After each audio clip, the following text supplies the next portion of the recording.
Muri i ndërtuar në Mitrovicën Veriore po e zyrtarizon ndarjen e kësaj të fundit, kurse bashkëfajtor në këtë konsiderohen të jenë Bashkimi Evropian, Serbia dhe Kosova.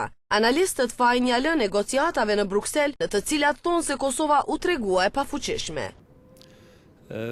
Mitrovica faktikisht është ndarë në qershor të vitit 1999. Atëherë ndarjen e Mitrovicës e kanë bërë komandantët shqiptar dhe kriminalet serb, ndërka që zyrtarizimi i ndarjes Mitrovicës po bëhet tash dhe bashkëfajtorë ose bashkëautorë të kësaj ndarje janë Serbia dhe Bashkimi Evropian. Në këtë kuadër ne jemi kënaqur me folklorin politik, jo nuk ndahet Mitrovica ose me parollat e rrënjshme politike të partive politike do ta bashkojmë Mitrovicën.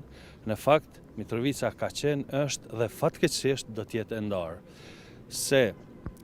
Pse është kjo gjendje, më spaku janë fajtorë shqiptarë të Mitrovicës, sidomos pjesa veriore, të cilët për shumë vite janë lënë pas dore, nuk kanë pas kurfar për kujdesje institucionale. Adrian Çollaku ka deklaruar se Kosova vazhdon të jetë e pafuqishme ndaj marrëveshjeve të arritura në Bruksel. Dhe kësaj pra është e dyshimt ose ngrit dyshime për ato marrëveshje. Dhe ideja është ne nuk jemi treguar zatë në këtë aspekt, dhe sot pra shene që serbët në çdo variant luajnë me ne.